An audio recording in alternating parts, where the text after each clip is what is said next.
Minister. Ndi madekwana, riperile, sanbonani, molweni, dumelang, goeienaand, good evening.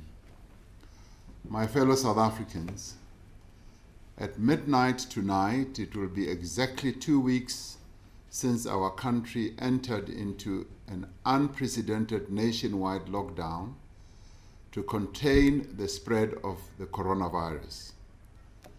During the course of these last 2 weeks, your lives have been severely disrupted. You have suffered great hardship and endured much uncertainty. We have closed our borders to the world. Our children are not in school. Businesses have closed their operations. Many have lost their income, and our economy has ground to a halt. And yet, faced with such daunting challenges, you, the people of South Africa, have responded with remarkable patience and courage. You have respected the lockdown and largely observed its regulations. You have accepted the severe restrictions on your movement and many of the daily freedoms that we all take for granted. You have done so because you have understood the devastating effect of this disease, the effect that it will have on the health and well-being of all South Africans unless we take drastic measures. You have also understood that we must do everything in our power to prevent the massive loss of life that would occur if we do not act. For your cooperation, for your commitment, and above all, for your patience, I do wish to thank you personally. I wish to thank you for your reaffirming to each other and to the world that we South Africans are a people who come together and unite at moments of great crisis. Earlier today, I had a productive meeting with our premiers about the work they are doing in provinces and districts to stop the spread of the virus. I also had a discussion with the leaders of all our political parties represented in Parliament, who collectively pledged their support for the efforts that we are doing to make sure that we combat the pandemic. Through this, we are demonstrating that we are able to work together across party political lines to confront a common threat. Since I announced the lockdown just over 2 weeks ago, the global coronavirus pandemic has worsened. 2 weeks ago, there were 340,000 confirmed coronavirus cases in the world. We now have over 1.5 million confirmed cases worldwide. Over 90,000 people across the world have died from this disease. The health systems of many countries have been overwhelmed. Even the most developed economies in the world have not had the means to treat the many thousands who have fallen ill. They have struggled to find the medical supplies and personnel necessary to deal with the pandemic. The devastating effect of this is that many people have died. The global evidence is simply overwhelming. It confirms that our decision to declare a national state of disaster and to institute a nationwide lockdown was correct and it was timely. While it is too early to make a definitive analysis of the progression of the disease in South Africa, there is sufficient evidence to show that the lockdown is indeed working. Since the lockdown came into effect, the rate at which new cases have been identified here in South Africa has slowed down significantly. from 1,170 confirmed cases on the 27th of March, the number of confirmed cases today stands at 1,934. In the 2 weeks before the lockdown, the average daily increase in new cases was around 42%. Since the start of the lockdown, the average daily increase has been around 4%. While we recognize the need to expand testing to gain a better picture of the infection rate, this does represent real progress. The measures we have taken, such as closing our borders and prohibiting gatherings, as well as the changes that we have had to each take in our behavior, have definitely slowed the spread of the virus. But the struggle against the coronavirus is far from over. We are only at the beginning of a monumental struggle that demands our every resource and our every effort. We cannot relax, and we cannot be complacent. In the coming weeks and months, we must massively increase the extent of our response and expand the reach of our interventions. We are learning both from the experiences of other countries and from the evidence we now have about the development of the pandemic in South Africa. Both make a clear and compelling case to proceed in a manner that is cautious and properly calibrated. Simply put, if we end the lockdown too soon or too abruptly, we risk a massive and uncontrollable resurgence of the disease. We risk reversing the gains that we have made over the last few weeks and rendering meaningless the great sacrifices that we have all made. Fellow South Africans, this evening I stand before you to ask you to endure even longer. I have to ask you to make even greater sacrifices so that our country may survive this crisis and so that tens of thousands of lives may be saved.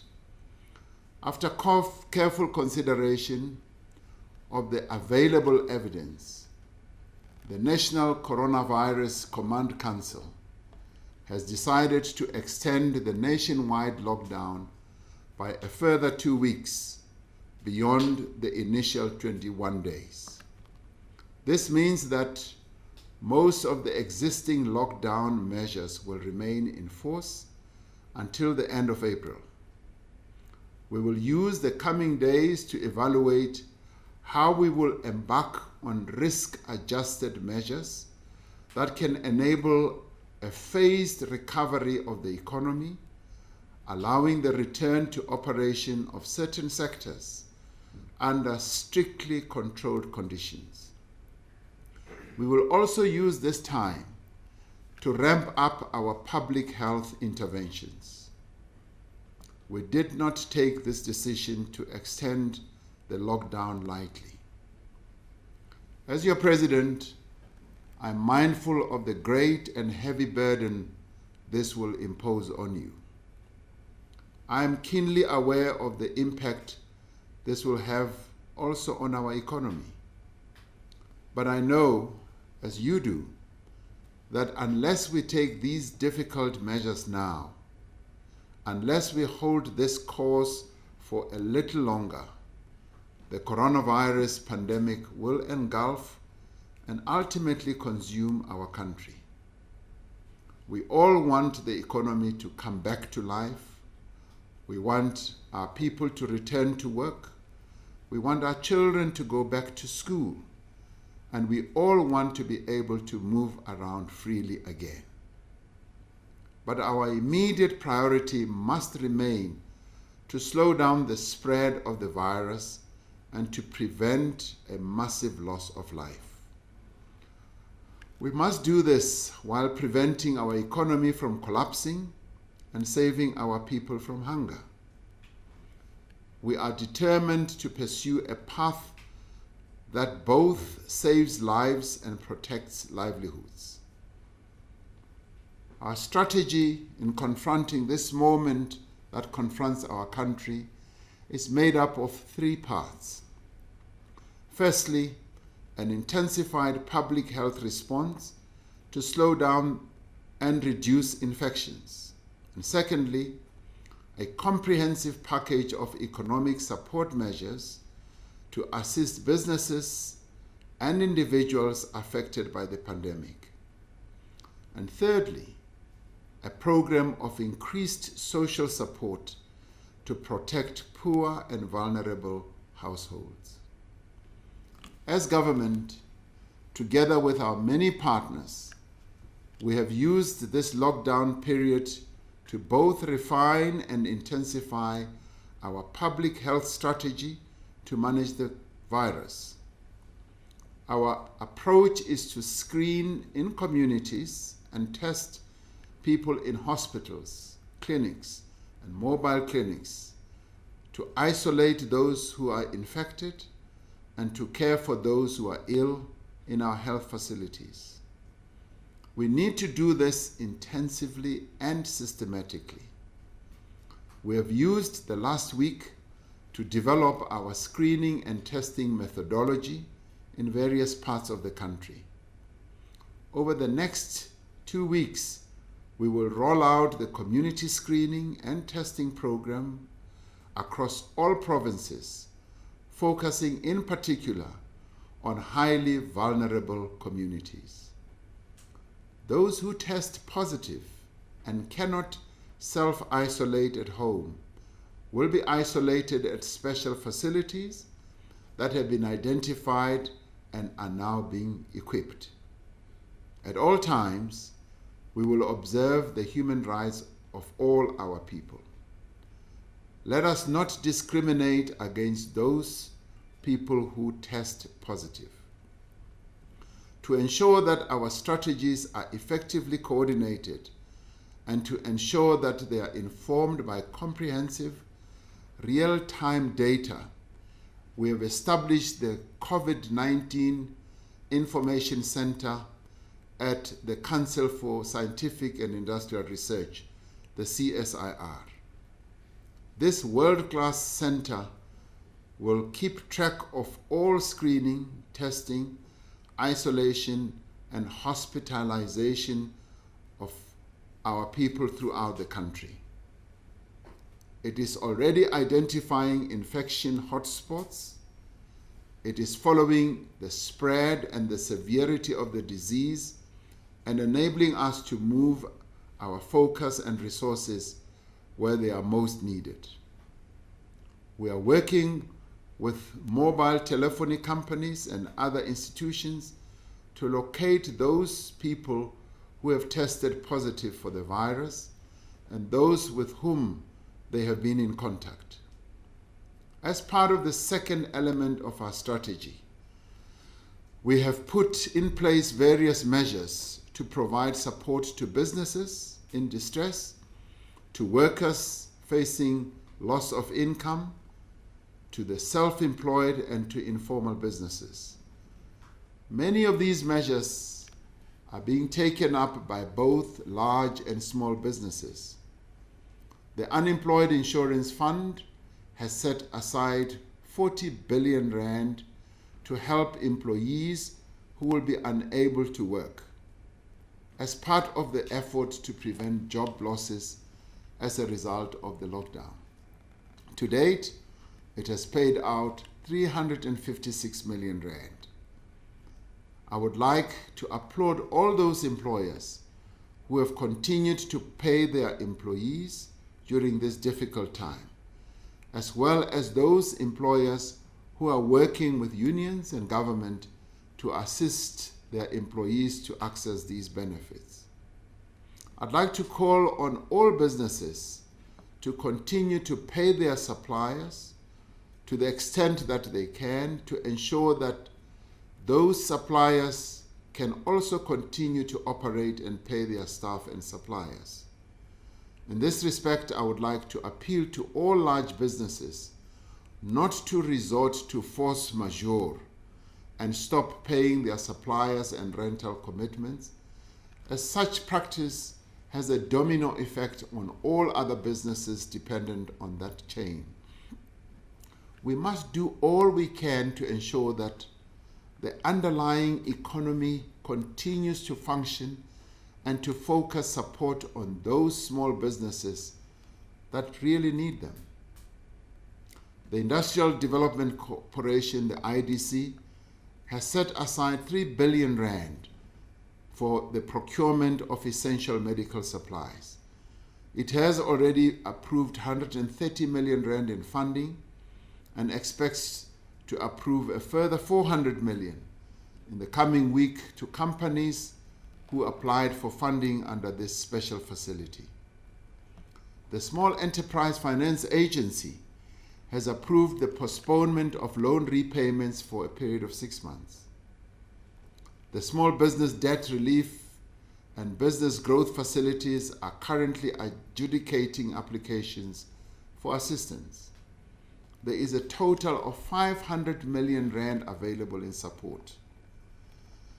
Government has prioritized 1.2 billion rand to provide relief to smaller farmers and to contribute to the security of food supply. In addition to these expenditure measures, the Reserve Bank has also lowered interest rates and has taken measures to inject liquidity into the economy. One of the biggest challenges that all countries in the world are facing at the moment is the shortage of medical supplies to fight the coronavirus, the shortage of masks, personal protective equipment, and many others.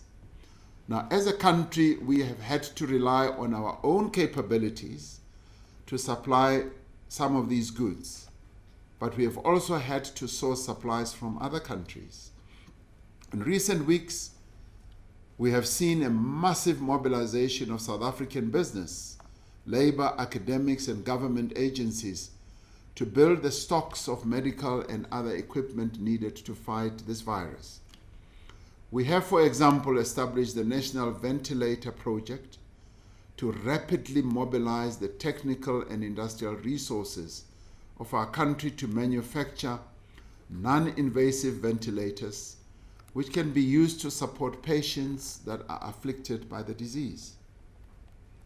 Other projects are focusing on increasing the local manufacture of protective face masks, hand sanitizers, and pharmaceutical products which can be used by healthcare workers and the public at large.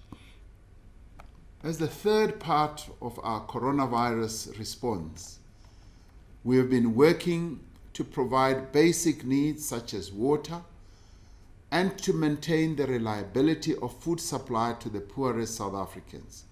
We have also expanded the provision of food parcels, and we have provided our spaza shops with financial support who need it.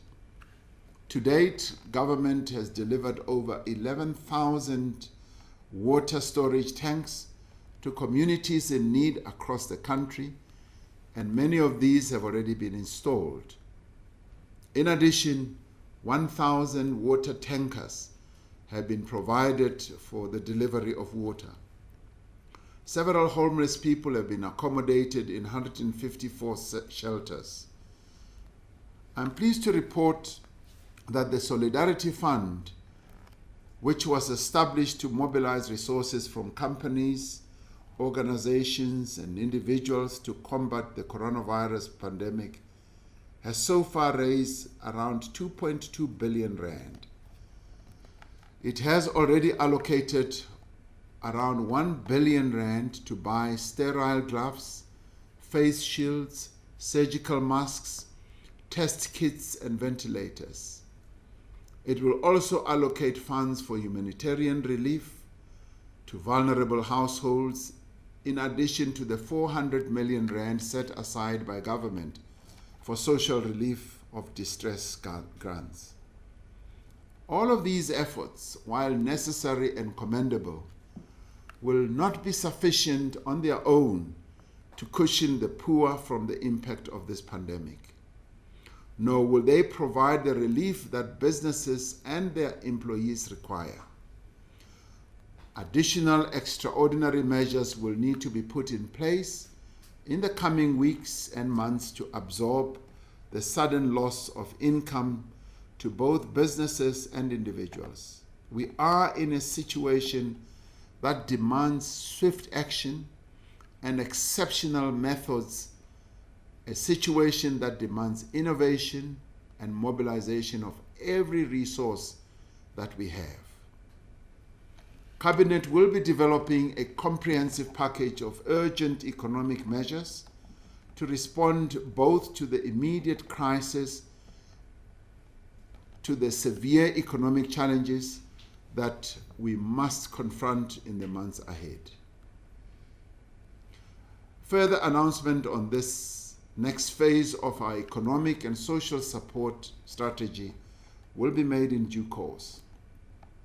An essential part of our response to this emergency is the principle of solidarity. From across society, companies and individuals have come forward to provide financial and other forms of assistance. In support of this effort, we have decided that the President, the Deputy President, Ministers and Deputy Ministers will each take a 1/3 cut in their salaries for the next 3 months. This portion of their salaries will be donated to the Solidarity Fund. We are calling on other public office bearers and executives of large companies to make a similar gesture and to further increase the reach of this national effort. I must say that the premiers of our country and our provinces have also joined in, that they will also take a 1/3 pay cut and donate that to the Solidarity Fund. We also welcome a number of other initiatives that are being made by companies, and today I was able to receive and to welcome the donation of 20,000 cell phones that was made by Vodacom, so that our health workers who are going to be involved in screening and tracing in communities will be able to utilize an app that is installed on those cell phones so that it links up with our data center at the CSIR. As we have stressed before, and we will stress once again, our struggle against the coronavirus requires fundamental changes in behavior from all of us. Until we have contained the virus, the same rules remain. Shaking hands, hugging, sitting close to each other, and other forms of physical contact enable this virus to be transmitted and must be avoided. We must continue to wash our hands regularly and thoroughly using water and soap or sanitizer. To stay safe and to keep others safe, we must continue to respect whatever restrictions that are placed on our movement and on our daily lives. Over the past 2 weeks, I've been speaking to other African leaders about a coordinated Africa continental effort to combat the coronavirus and to support our people and our economies.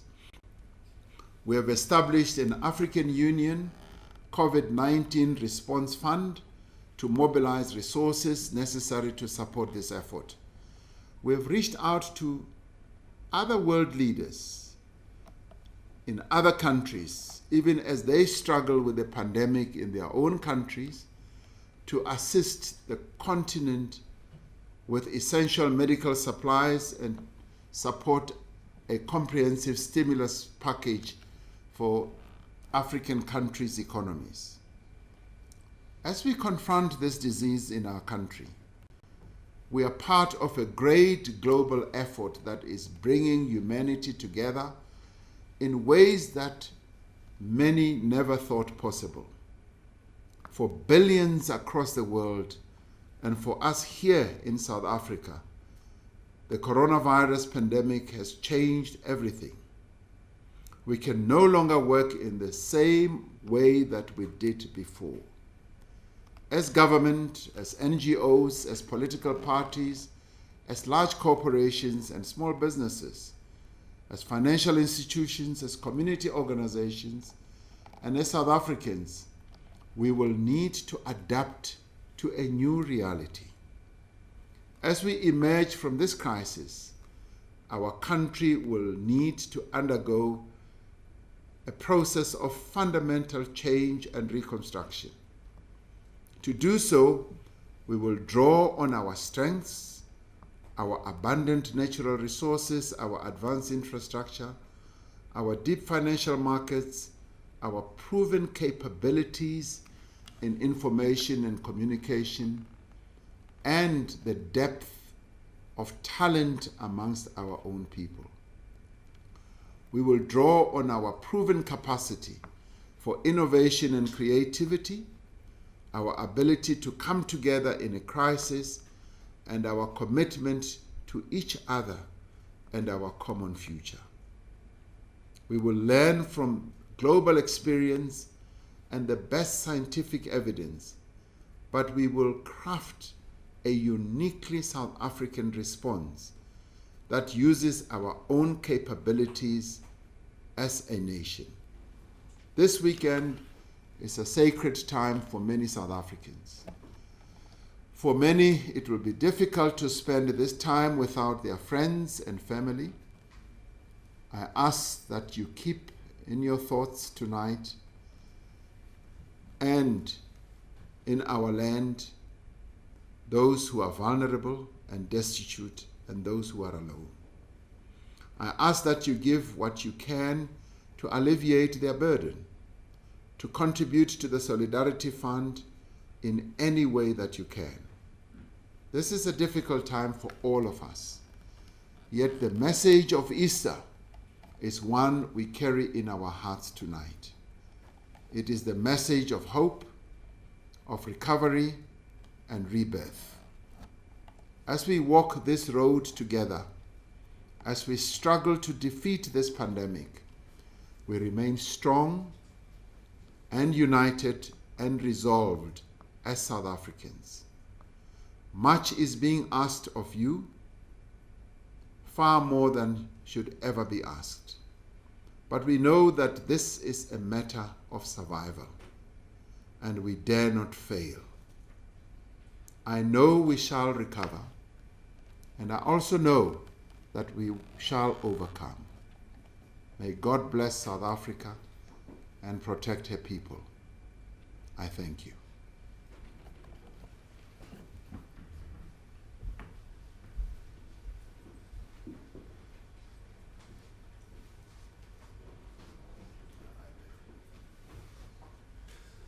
Thank you, Mr. President.